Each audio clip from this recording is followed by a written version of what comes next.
Well, welcome back. We're now going to talk to Adam DeMarco, who's the founder of the Urban Developer. They've just done a major survey of property developers in the country. What we want to find out is, where is the next area of development? I mean, if you live in Sydney and Melbourne, you really know that you've been paying through the nose. Yeah. Is Queensland the next place? So, Adam, thank you for joining us. Thanks for having us. Adam, tell us a little bit about your work and the survey that you've done, to give us some idea, so give our viewers some idea of what this is all about. Then we'll talk about your findings. Yeah, sure. So I'm a property guy. I've been in property and worked in property for over a decade. And for all of my sins, I started a blog a few years ago, which is the Urban Developer. I didn't feel like there was anything in the marketplace, in the media landscape, that really tapped into the whole development life cycle. So we created a new media platform, which has now grown into Australia's largest, most engaged online community of people that work in property.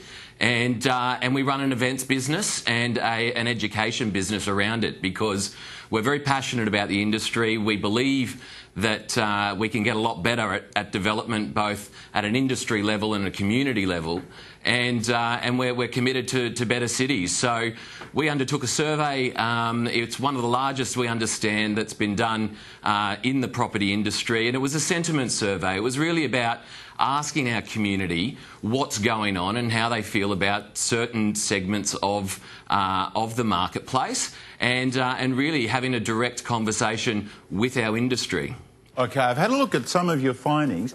Is it fair to say, for example, while Sydney's doing incredibly well, we just talk about Sydney, Melbourne is as well, but just talk about Sydney. If you're a business person, or if you're looking for investment opportunities, Sydney's incredibly expensive. Are the indications in Queensland now, Brisbane, Gold Coast, are they good enough to attract people to say, all right, let's start moving our money from Sydney to Brisbane? Is that happening? And tell us, if it is, why is it happening? Yeah, look, I think it is definitely happening. It's been happening for a while, and I think it will only continue to happen.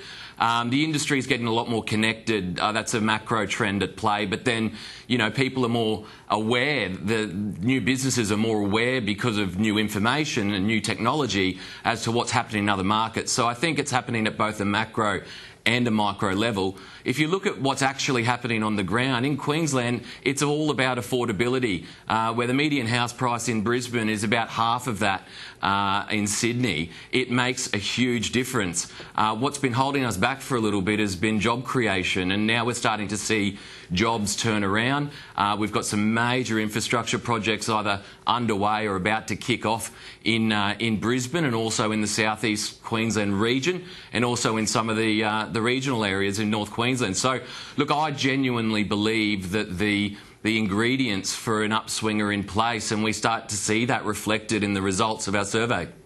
Well, look, I'm quite interested to hear what you're saying about sort of the relative house prices or apartment prices.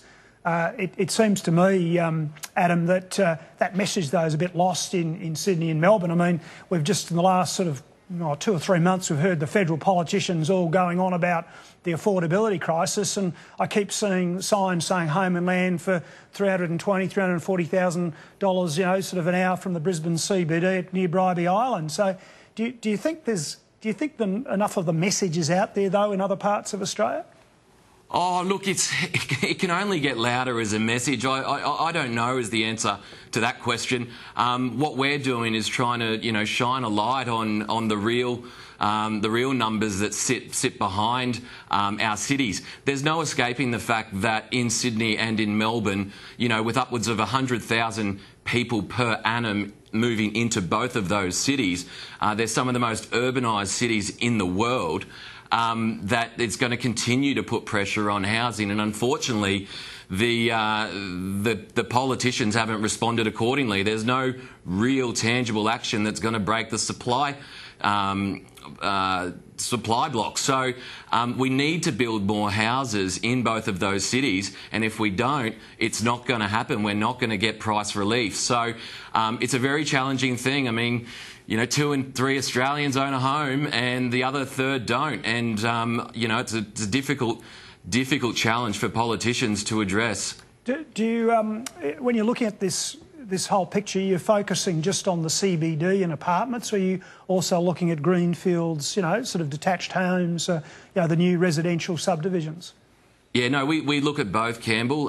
They're both very important parts of the development mix, and they're also both very much interconnected. The apartment market is related to the land market and vice versa. So we do look at both. If you take the results of our survey, about 2/3 of the industry feels either optimistic or very optimistic about the residential land market in Queensland, where slightly less than that, about half are either optimistic or cautiously optimistic about the apartment market in Brisbane. So there are some genuine supply concerns in the inner city. But, you know, that's only going to bring better affordability and better lifestyle a better lifestyle to the inner city of Brisbane, where you know, new infrastructure, new transport's being built. So it's an important sort of equation to sort of look at both of those markets.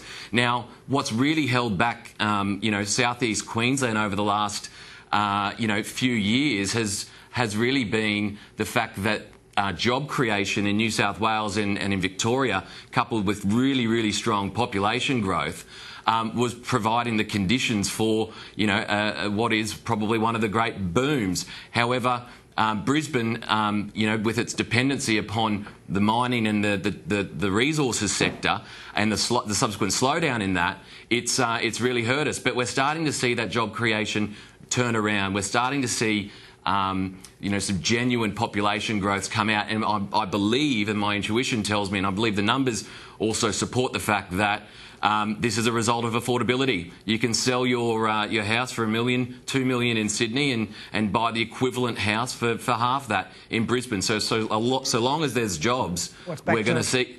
It's back to the 90s. That was the sort of the mid-90s. Well, that's what happened. Yeah, Campbell's right. That's it. This happened, I recall this when I was in office. Sydney got so expensive that in the end people wanted to move to Queensland.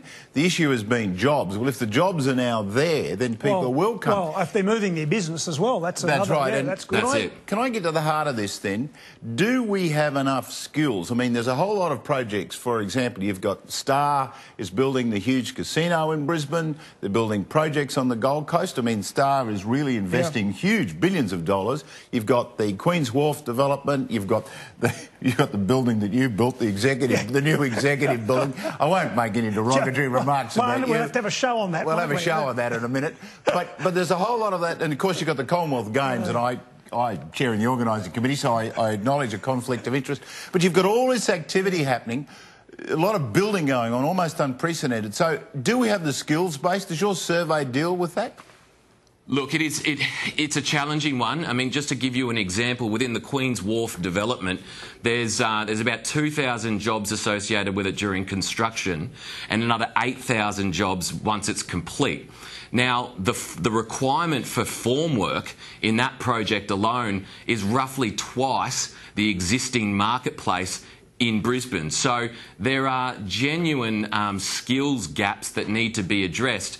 But, you know, where there's that risk, that's also the opportunity. And I think that job creation associated with that is what's going to actually drive an uptick in our investment sector and in the development cycle. So when you really look at what's being built, these are serious projects. These will be our South Bank moments where, you know, we're building infrastructure that defines the city. So if we look at the airport, for example, another great example of a project that the average punter isn't really aware of the fact that we're going to have the airport capacity of Changi International Airport in Singapore. So if you actually think about that, we're also going to have a 24-hour airport versus Sydney's closing at 10:30, I believe. We're going to have a 2-hour time difference to Asia, or time advantage to Asia, which is going to help, you know, serious you know, investment decisions around convenience. So I believe that the infrastructure is being built, and Campbell, a lot of it was your work. Peter, a lot of it was your work to set this up, because these are generational pieces of infrastructure. We don't see the return on our investment in 1 to 5 years. We see that in 20 to 40 to 50 years. So I'm hugely optimistic about the prospects of Brisbane as a city. It's got an incredible lifestyle factor, which you know, I know when talking to investment partners out of Singapore, for example, they look at Brisbane and think this place is heaven. So we've got so many good things going for us. Matt, do you really think that Brisbane now is seen internationally in those circles? Because, you know, a lot of Chinese or overseas investment very much has been drawn into Sydney because that's the place that's on the map. You're saying that Brisbane appears on the radar screen now, does it? Yeah, absolutely, and it appears in the conversation. Like, for example, when an agent who sells an office building goes and shops around projects, that anecdotally I'm being told that people are aware of Brisbane. Things like the G20 was a real. It broke the back of our name recognition in many parts of Asia. There's a bunch of other initiatives that I know that, you know, for example, the Brisbane City Council through their Brisbane Marketing Bureau do incredible work to promote Brisbane abroad. And again, the average punter doesn't see a lot of that work, but it gets done, and it's been done very, very well. So I believe, you know, and then I know within my own business, I have investment partners out of Asia, and they have looked at Sydney, they have looked at Melbourne, and they've chosen Brisbane because the ingredients are right for, you know, long-term investment returns. Well, Harry Triggerboff always used to say nice things about... Well, Harry was always nice about Brisbane. Well, he was very nice about Brisbane. He always said it was a great place to do business. Well, Harry was good judgment. Yeah. Adam, unfortunately, we're out of time. Can I wish you well with your project? And the advice you're basically giving to all our friends around Australia is get in early. Go to Queensland now. Get in while the affordability is the big issue. There's nothing partisan about your comments. Or your... Not at all. No, of course not. Absolutely, and invest for your grandkids. You know, think long term about where you're investing, because that's the mindset of our Asian neighbours as well. All the best, and thank you very much. Thanks, Adam. We appreciate your time, Adam.